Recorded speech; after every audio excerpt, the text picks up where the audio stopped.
messieurs, bienvenue dans cette édition de journal. Rencontré hier à la Bourse du Travail de plusieurs organisations des travailleurs de l'Afrique de l'Ouest. Initiée par la CSTB, elle vise à fédérer les énergies dans la lutte pour de meilleures conditions de travail et de vie des travailleurs de ces pays. Audience spéciale hier à la Cour constitutionnelle où les conseillers ont examiné les recours déposés devant eux contre la Haute Autorité de l'Audiovisuel et de la Communication après sa décision de suspension du groupe de presse La Gazette du Golfe. Nous en parlerons dans ce journal. Et puis, nous sommes vendredi et aujourd'hui encore, nous avons en plateau avec nous le rédacteur en chef Diaspora FM et d'MTV, M. Ludovic Dagba. Bonjour. Bonjour. Vous allez bien, j'espère. Très bien, merci d'avoir pris le rendez-vous avec les téléspectateurs. Avec plaisir. Et donc avec vous tout à l'heure, nous verrons beaucoup de sujets d'actualité, d'intérêt. Et puis en dehors du Bénin, crash d'avion dans la région Tver en Russie mercredi dernier. Le dirigeant du groupe paramilitaire Wagner sur la liste des passagers à bord aurait-il lui aussi perdu la vie? Vous aurez à ce propos, le reportage de nos confrères de RT. Voilà ici dressé le sommaire de cette édition du journal.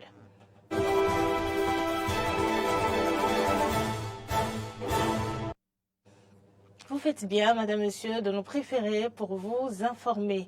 La Bourse du Travail à Cotonou a abrité ce jeudi une rencontre des organisations des travailleurs de l'Afrique de l'Ouest. Il s'agit d'une concertation initiée par la Confédération syndicale des travailleurs du Bénin, CSTB, en vue de fédérer les énergies dans la lutte pour de meilleures conditions de travail et de vie des travailleurs de ces pays. Regardez.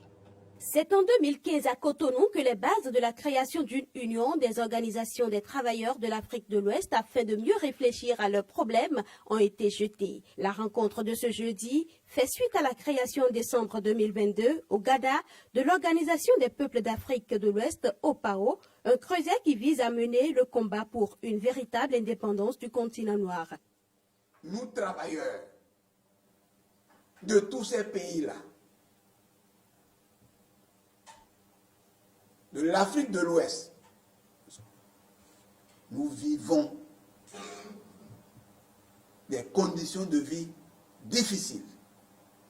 C'est pour ça que depuis 1998, nous avons commencé des concertations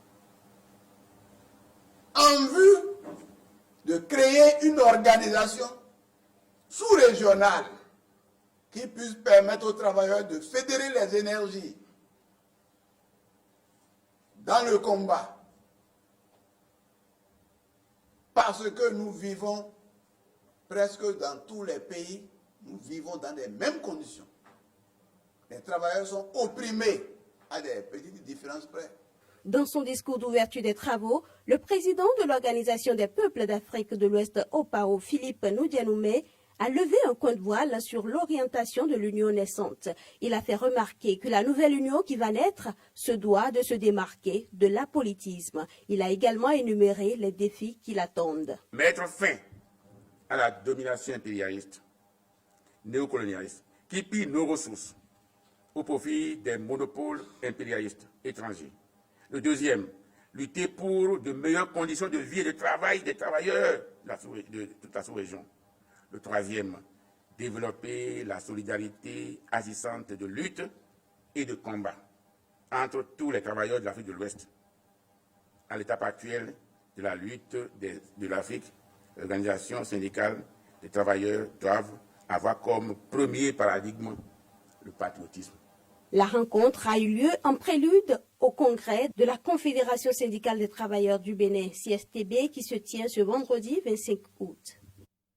Saisi d'une série de recours pour apprécier l'inconstitutionnalité de la décision portant suspension jusqu'à nouvel ordre du groupe de presse La Gazette du Golfe prise par la HAC, les conseillers de la Cour constitutionnelle se sont penchés hier sur le dossier. À l'issue de l'audience publique, les 7 conseillers de la Cour constitutionnelle ont accordé à l'organe de régulation des médias au Bénin un délai pour déposer ses observations.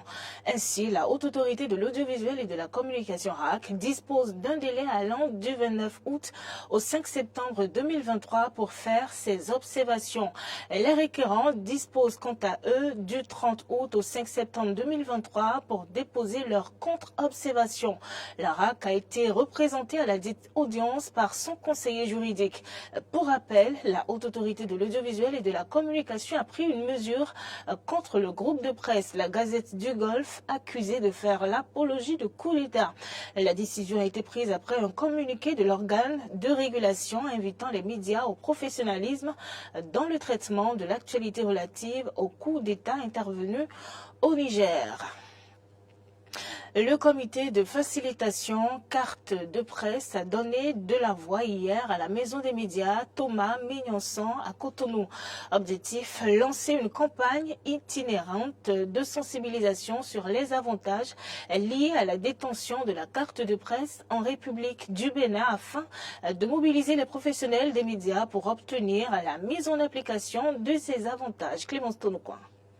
Nous avons estimé qu'il est grand temps que la carte de presse cesse d'être une pacotille dans les portefeuilles des professionnels des médias, mais qu'elle soit utile pour le détenteur sous tous les aspects qui figurent dans les différents tests qui l'encadrent. Telle est la nouvelle mission que s'est assignée le comité de facilitation carte de presse après sa lutte pour la délivrance de la carte de presse aux professionnels des médias. Cette mission consiste à attirer l'attention de la Haute Autorité de l'Audiovisuel et de la Communication HAC sur la nécessité de mettre en œuvre les dispositions réglementaires qui fixent les conditions de jouissance des avantages liés à la détention de la carte de presse au Bénin.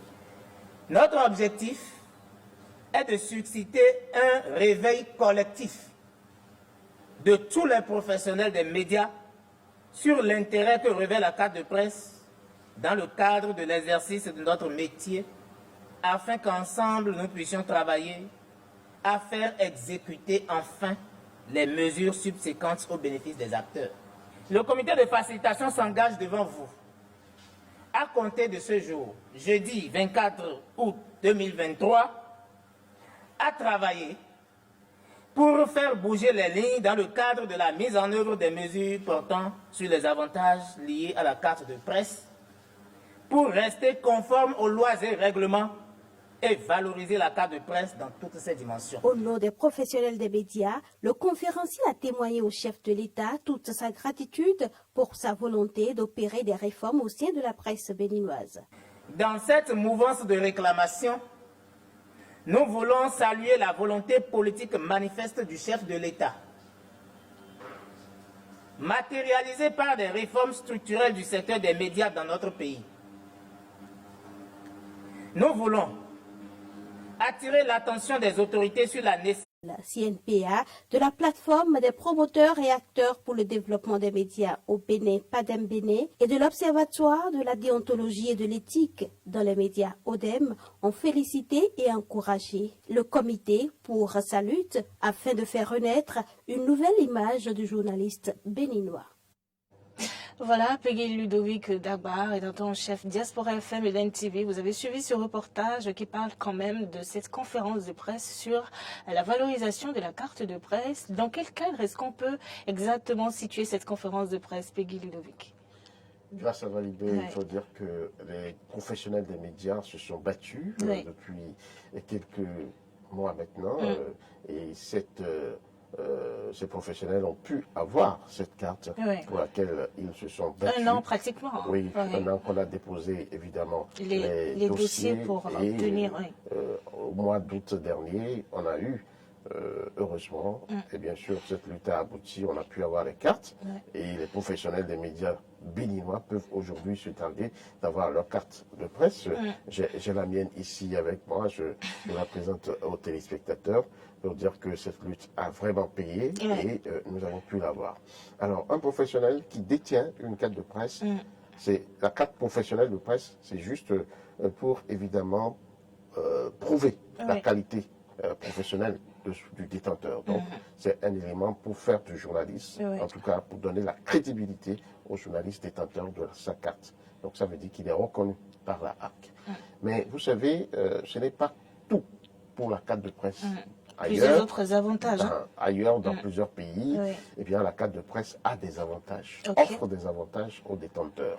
Tout simplement parce que les journalistes, s'adonnant à un métier du service public, qu'ils soient dans le privé ou dans le public, ils font un travail public, un travail, j'allais dire, pour le public, pour la nation. À partir de cet instant, ils doivent être facilités dans leur Oui. travail, dans leur métier. Donc, Nous sommes la même le carte- quatrième pouvoir. Ouais. Voilà, le quatrième pouvoir, bon, ce n'est pas pouvoir pour pouvoir. Mais bon. Pouvoir parce que, bon, c'est un peu abusif, hein, on nous attribue ce pouvoir-là parce que c'est nous qui mettons les gens en lumière, c'est nous qui élevons, on dit que c'est nous qui également détruisons en griffe, mais ce n'est pas notre rôle, on ne fera jamais ça, nous touchons du bois. Donc, dans l'exercice de son métier, Oui. le journaliste est confronté à certaines difficultés. Pour avoir droit à l'information, par exemple, on ne peut pas débarquer quelque part comme ça pour dire je veux l'information. Il faut prouver votre qualité. Pourquoi vous voulez l'information? C'est parce que nous sommes journalistes et on se présente, on présente la carte. Mais dans l'exercice de la mission qui nous est confiée, vous savez, on a des outils du travail. Oui. Le journaliste, par exemple, ne peut pas fonctionner sans la communication. Vous Exactement. savez très bien que nous devons appeler un tel, négocier telle chose, chercher à creuser telle ou telle information. Les téléphones portables, Donc, du le coup, nous téléphone- avons besoin des forfaits Internet Voilà, ou même appels. on a besoin Oui. de facilitation dans ce domaine-là. par Exactement, exemple. oui. Le journaliste aussi est amené à aller sur le marché comme tout le monde et va dans les grandes surfaces, dans les supermarchés. Il peut avoir un taux préférentiel des articles qu'il vient acheter. Lorsque vous êtes journaliste et que vous voulez voyager, puisque c'est aussi notre intrant de notre boulot, le journaliste, il voyage beaucoup, Beaucoup. que ce soit par les aides, par le train ou par voiture. Et tout Donc, cela pour collecter pour l'information. collecter justement. l'information. Et donc, c'est nécessaire qu'on puisse faciliter aussi les choses à ce niveau. Donc, c'est des avantages qui sont codifiés. Les tests de la République l'ont prévu. Et il y a même eu un décret du président de la République qui a mis, qu'on appelle ces tests-là en pratique, mais l'application pêche. Donc, cette conférence de presse, pour répondre à votre question, est dans le cadre du déclenchement des actions qui devront permettre de valoriser évidemment cette carte de presse au Bénin. Et le comité de facilitation carte de presse a été le comité qui s'est donné du mal, qui a lutté en fait pour que les cartes puissent sortir enfin. Donc cette commission ne veut pas rester en si bon chemin. Nous avons lutté pour que les cartes tombent. Maintenant, nous devons combattre, nous devons travailler pour que ces cartes-là valent quelque chose pour les détenteurs, pour les professionnels des médias que nous sommes. Voilà un peu le sens le de cadre cette un peu, conférence. dans Oui. lequel on peut situer cette conférence de presse. Et vous pensez que ce comité mis en place justement, qui est en train de valoriser quand même la carte de presse au Bénin, ce comité pourra quand même atteindre ses objectifs? Vous avez parlé des avantages que même la République reconnaît et tout. Est-ce que vous pensez que le comité aura gain de cause? Est-ce que vous savez que là où vous êtes, grâce à Validé, Oui. si vous êtes détentrice de votre carte de presse, quand vous allez tomber malade, je ne vous le souhaite pas, Oui. l'État peut assurer votre évacuation sanitaire. Est-ce que vous le savez par exemple? Bon, je viens de l'apprendre. Hein? Voilà. Ouais. C'est l'une des dispositions contenues dans les tests que ce comité se propose de travailler à mettre en application. Ok. Vous me demandez si je pense, écoutez, il faut être optimiste. Au départ de tout combat, au départ de toute lutte, il faut être optimiste. Oui. On n'a pas décidé en l'air d'aller en campagne pour cette valorisation. On se base sur les tests. Je voulais de vous dire, il y a des tests de la République qui le prévoient. Oui. Et il y a des gens à aller voir pour obtenir l'application. Il y a, par exemple, les préfets, il y a le corps policier, parce que les journalistes sont souvent amenés à être pris à défaut par les policiers, par la police, dans l'exercice de leur métier. Donc, on devait pouvoir aller parler à ceux-là. Si vous allez lire derrière la carte, vous allez voir, on a mis laisser passer. Et bien sûr, même au niveau des frontières et autres, donc on doit pouvoir faciliter eh bien, les voyages, les conditions, on va dire, pour traverser les frontières. Donc, il y a un certain nombre d'autorités nationales que nous devons rencontrer, que le comité prévoit Se de le rencontrer. rencontrer, oui. Il y a un certain nombre d'autorités au niveau du gouvernement Oui. qui doivent être visitées et à qui nous allons demander de pouvoir mettre les cartes, je veux dire les tests de la République en la matière, application. en vigueur, en application tout simplement. Donc c'est armé de courage, armé d'espoir que cette mission va commencer d'ici à là, si elle n'a pas encore commencé. Et c'est ce qui explique un peu cette conférence de presse qui a réuni pratiquement tous les acteurs de la presse nationale, même les fêtières qui, entre-temps, ont rallié le mouvement pour lui permettre vraiment d'atteindre ses objectifs. Donc il y a beaucoup d'espoir, mais également beaucoup de courage à avoir, beaucoup de moyens. Voilà pourquoi les professionnels des médias doivent se donner la main pour atteindre ces objectifs qui nous sont communs. Tout professionnel des médias doit se sentir concerné par cet acte-là. Et puis, vous étiez en train de dire tout à l'heure que pour obtenir cette carte que vous avez montrée tout à l'heure, il vous a fallu une attente d'1 an, de plusieurs mois. Est-ce que vous ne pensez pas qu'il faut quand même qu'il y ait des réformes au niveau de la Haute Autorité de l'Audiovisuel pour quand même faciliter l'obtention de ce précieux outil de travail pour le journaliste? Il faut forcément attendre 1 an. Est-ce qu'il ne faut pas penser faire comme c'est le cas au niveau de la carte d'identité. Au niveau de la carte d'identité, dès que ta carte est expirée, tu vas à l'ANIP pour lancer un renouvellement de la carte et rapidement tu as une autre carte. Est-ce qu'il ne faut pas penser à ces réformes-là pour faciliter l'obtention de la carte de presse? Grâce à Valibé, vous touchez là un point sensible. C'est le vin le plus cher de tous les acteurs de médias. C'est le sens du combat aussi. Parce qu'on ne peut pas comprendre que jusque-là, les professionnels des médias, dès que leur carte expire, il faut attendre un appel formel de candidature de la HAC pour appeler les gens à venir constituer les dossiers et les déposer. Ceci fait que, il y a un encombrement. Et vous pouvez faire des mois sans votre carte professionnelle alors que vous travaillez tous les jours. Vous êtes dans l'exercice du métier tous les jours. Vous pouvez aller quelque part qui nécessite la preuve de votre qualité. Aller dans les institutions aujourd'hui, vous savez, vous devez déposer qu'on appelle une carte. Alors, a fortiori, vous y allez en tant que journaliste, vous devez faire la preuve. Vous devez apporter la preuve de ce que vous êtes journaliste. Donc c'est nécessaire qu'on puisse faire cette réforme-là. Et ça fait quand même un bout de temps qu'on ne cesse de rabâcher les oreilles aux autorités de la RAC par rapport à cette préoccupation. Nous espérons qu'elles vont nous entendre et faire droit à cette demande-là qui devra pouvoir s'imposer. Parce que vous l'avez dit, l'intérêt ici, c'est de pouvoir y aller quand il le faut, afin de l'obtenir promptement. Des gens peuvent vouloir voyager avec sa carte, parce que vous pouvez voyager dans le cadre de la profession du journalisme. Et arriver là-bas, vous devez prouver à l'organe qui vous reçoit que, évidemment, vous n'êtes pas un parachuté dans la profession. Vous n'usurpez pas le titre de la profession. Donc, c'est important que cette réforme puisse avoir lieu. Et je pense que nous travaillerons également à cela. Merci Peggy Ludovic Dagba. Avant de vous laisser partir, vous donnez rendez-vous aux auditeurs ce soir à partir de 19h pour le point 7. 18h sur Diaspora FM. Point 7. Aujourd'hui, nous allons parler du Niger. Nous allons parler également de Prigozhin, le patron du groupe Wagner qui est décédé à ce niveau. J'ai un flou indescriptible. On ne sait pas si, évidemment, il est vraiment mort. Sauf que hier, déjà, on a entendu quand même le président Poutine lui rendre hommage en disant que c'est un homme au destin compliqué. Je crois que ça a fait le tour du monde et tout le monde se pose la question de savoir mais est-ce que ces deux-là étaient vraiment des amis. Donc, et il a procédé également à son remplacement immédiat. Tout à fait, tout à fait. Donc l'information à ce niveau sera décortiquée également dans Point 7 et puis nous reviendrons un peu sur la cherté de la vie au Bénin, sur certains produits de première nécessité, notamment le gaz, qui coûte aujourd'hui un peu plus cher, de 5 200 francs. La grande bouteille est passée à 7 000 francs. Et ça aussi, ça a suscité des commentaires aux débatteurs qui vous donnent rendez-vous à partir de 18h, tout à l'heure même, sur Diaspora FM, la chaîne de Poitron. Exactement, et demain, à la rediffusion à 17h.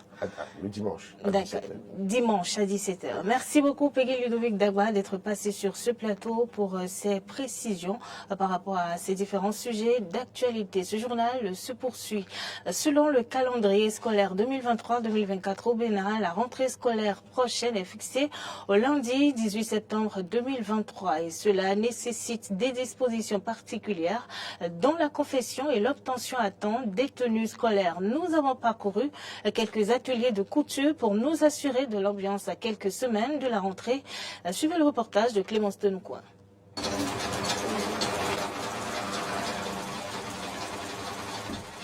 Comme dans cet atelier, dans la majorité des ateliers de couture dans la ville de Cotonou, patrons, ouvriers et apprentis ne sont pas désœuvrés. Seulement, pas de coupe ni de couture de tenue scolaire.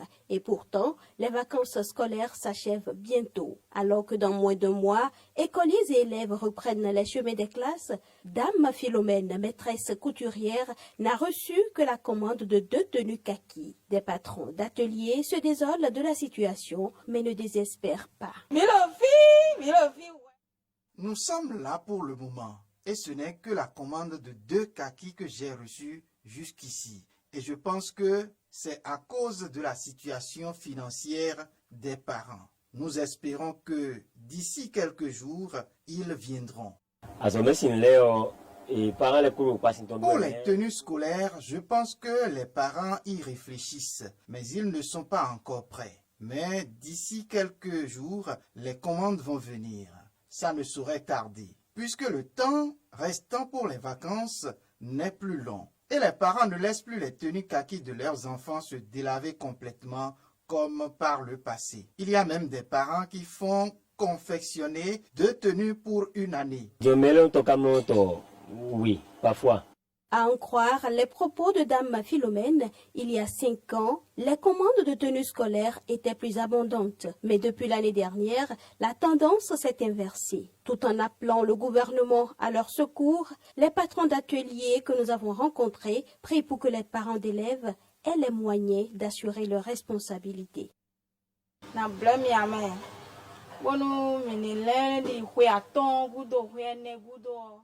Sans vous mentir, il y a 5 ans, on ne se plaignait pas autant. Il y avait des commandes en début de vacances. Pour les cours de vacances, certains passaient encore quelques commandes. Et juste après, ce sont les commandes de la rentrée. Nous nous plaignions que l'année dernière, c'était la catastrophe. Mais cette année, c'est encore pire. C'est pourquoi nous demandons au gouvernement de nous venir en aide, nous les artisans.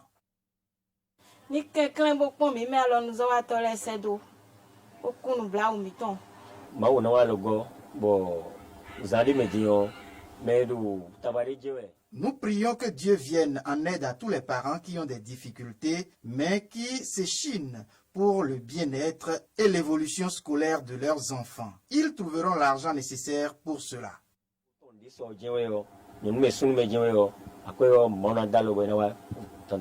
En dehors de la confection des tenues scolaires, les parents d'élèves doivent faire face à d'autres charges telles que l'achat des fournitures scolaires, le paiement des frais d'inscription ou de réinscription et même de la première tranche de la scolarité dans certaines écoles.